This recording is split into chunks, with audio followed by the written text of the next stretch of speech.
Welcome to the presentation of the wine country Chile. Let's start with a few facts about the country. First, and perhaps sounding a little bit odd, the English pronunciation is literally Chile, like in Red Hot Chili Peppers. Whereas in the language of the country, Spanish, such as in German, it's called Chile. The capital of Chile is Santiago de Chile. The total number of inhabitants of the country is 17.5 million, of which 7 million live in and around the capital Santiago. When we look at Chile as a wine producer, it becomes obvious that Chile is one of the most important wine countries in the world. The top 3 producers of wine are, as all of us know, Italy, France, and Spain. After the 3 big European players, there are 3 American countries. First the US, then Argentina, and as the 6th biggest wine country in the world, Chile. The annual wine production of Chile accounts for 13 million hectoliters, which is a huge production. The consumption, on the other hand, is only 2.3 million hectoliters, which makes Chile only the number 23 when it comes to consumption, and that is even behind Hungary or Austria. Chile is a country which stretches from north to south. In the very north, we have the Atacama Desert. In the south, we have the Fire Land, which in Spanish is Tierra del Fuego. The total distance between the northern and the southern borders are 3,000 miles, which is approximately 4,200 kilometers. On the other hand, it's a very narrow country, which on average has a width of only 170 kilometers. The key factor for vineyards in Chile is their isolation. We also find in the Oxford Companion to Wine of Chances Robinson that many vineyards in Chile still have original ungrafted rootstocks, which is from the pre-phylloxera era. The winelands are located in the center of the country. In the north, it is far too dry because of the desert, and it's also too hot, whereas in the very south, it is far too cold to plant vineyards. If we would project the long-stretched country Chile onto Europe, we would get a picture like this one. It is to illustrate that the length of the country is enormous. It would start in the very north of Norway and stretch as far down as to the northern African shores. The wine regions of Chile can roughly be subdivided into a northern zone around the desert of Atacama, a southern zone which represents the sub-areas Itata, Biobío, and Malleco, and the zone located in the center of the country, the Central Valley. In Spanish, this is Valle Central. The Central Valley is by far the most important zone for viticulture in Chile. When we look into the importance of the different valleys, both in terms of quantity and in terms of quality, we can identify the 5 most important ones. These are important for 2 reasons. First of all, they are the zones that attracted high foreign investments, for example, of French wineries and wine companies, and they are also the one that are mostly mentioned on the labels. Let's have a look at them. By far the biggest area is Maule Valley or Valle Maule, followed by Colchagua Valley, Currizó, Cachapual, and Maipo Valley. When it comes to geology, influence of climate, and so-called terroir, Chile and its vineyards can be separated roughly into three different zones. The first one is called Costa vineyards, which are located on the coastal plains. This is rather a flatland area with specific soil types of coastal regions, consisting, for example, of gravel. The second one is further inside the country and called Entre Cordilleras vineyards, or the vineyards on the Central Plains. This is, in terms of quantity, by far the most important area, and when you see images of vast vineyard areas planted in long rows, then this is from the Central Plains. Last but not least, the Andes vineyards, also called foothills, or like in Italy, Piedmont vineyards. These are the ones that produce high quality wines, which are sometimes very expensive. And here you have a terroir, which is very specific and influenced by the cold breezes from the Andes on the one hand, and cool coastal breezes on the other hand. These are also vineyards that are steep and sometimes cannot even be worked on with machines or tractors, but in terms of quantity, there are few of them, and as already mentioned, some of them are very prestigious and produce high quality wines. Chilean winemaking and wine culture began in the 1500s, so in the 16th century.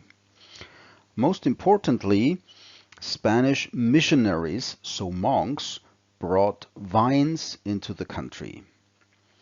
They were planted around their monasteries and settlements. One of those very, very early planted and cultivated grape varietals is called País.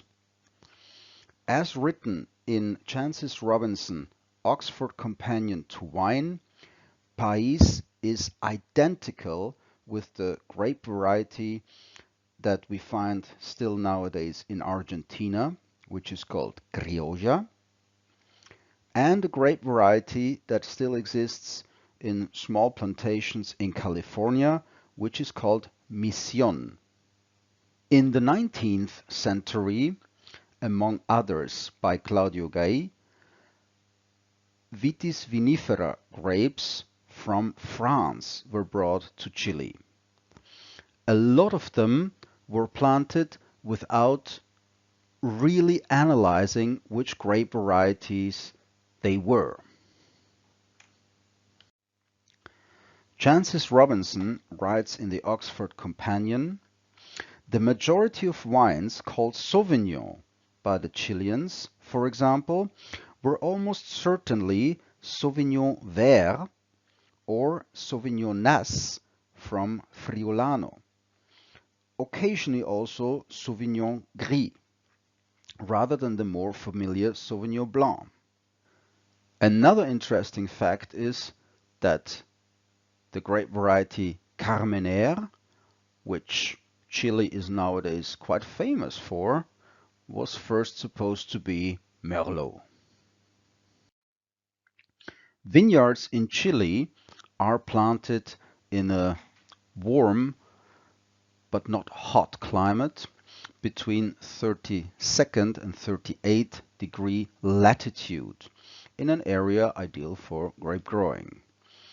The weather patterns are significantly influenced by the Pacific Ocean and a very, very cool current that influences the climate there.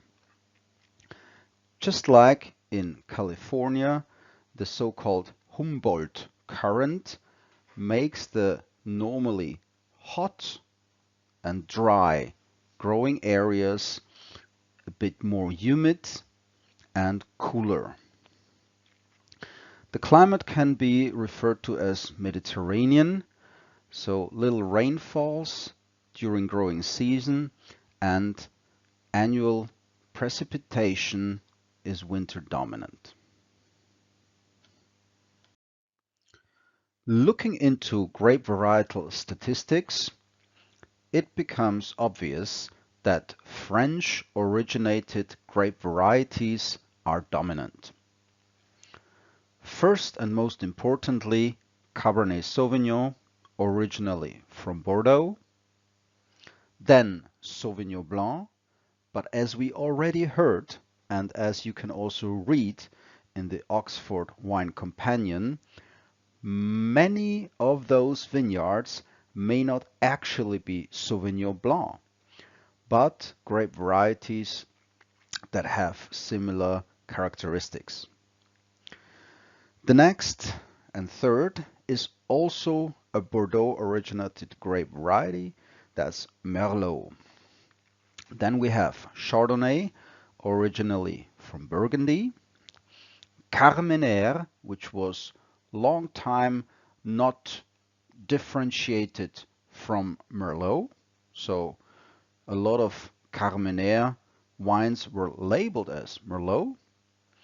Then we have a grape variety originally from the Rhone Valley, that's Syrah. Finally, two Spanish original grape varieties, one of them from Andalusia, Pedro Jimenez, and the before mentioned País, which is in California called Misión, and in Argentina, Criolla. The domination of Cabernet Sauvignon and also Merlot when it comes to red grape varieties is due to the fact that a lot of experts agree in the fact that Chile is the Bordeaux of South America. In the 1980s and 1990s, a lot of foreign investments have been made in Chile. One very famous one is from the Baron de Rothschild, who owns several chateaux in Bordeaux. Two of them are Premier Grand Cru Classé in the Médoc area. This is Mouton Rothschild and Lafite Rothschild. And they founded a winery there. And the wine is very, very much Bordeaux style. It's called Los Vascos. Whenever you come across this wine brand, I highly recommend that you try it. It's really very much European, old school Bordeaux style. Sauvignon Blanc is by far the most important white wine varietal. As already mentioned several times, it may be different Sauvignon style varieties that are labeled as Sauvignon Blanc.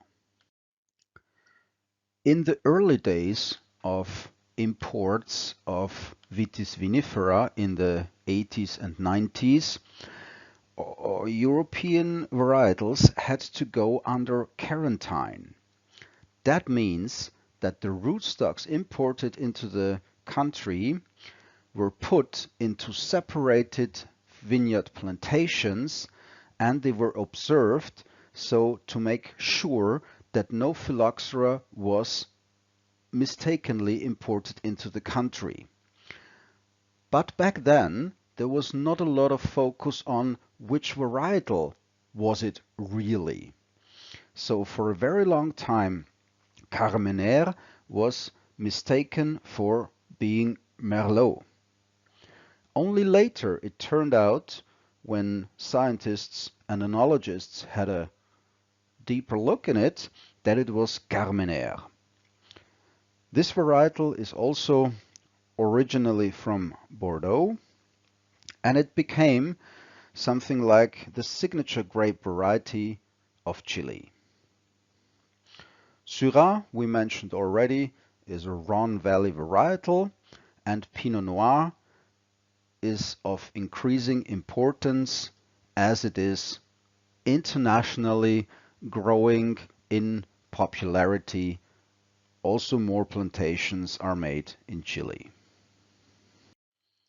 Last but not least, we want to have a closer look at the very old and imported varietal from Spain, which is in Chile called País. País, translated, means country. It is identical to Criolla Chica of Argentina, or Mission, as they call the grape varietal in California and Mexico. So, what is the most popular alcoholic beverage in this country? Experts or local people would argue that it is pisco. Pisco is a colorless to yellowish colored brandy. It is distilled wine that is very popular in Peru and also Chile. In the 16th century, the settlers and also the monasteries still imported a Pomace Brandy. Pomace Brandy is made of skins and stems, so it would equal to a Grappa in Italy, and this was called Orujo. To replace the Orujo by a locally produced spirit, they started distilling wine, and the great tradition of making pisco was born.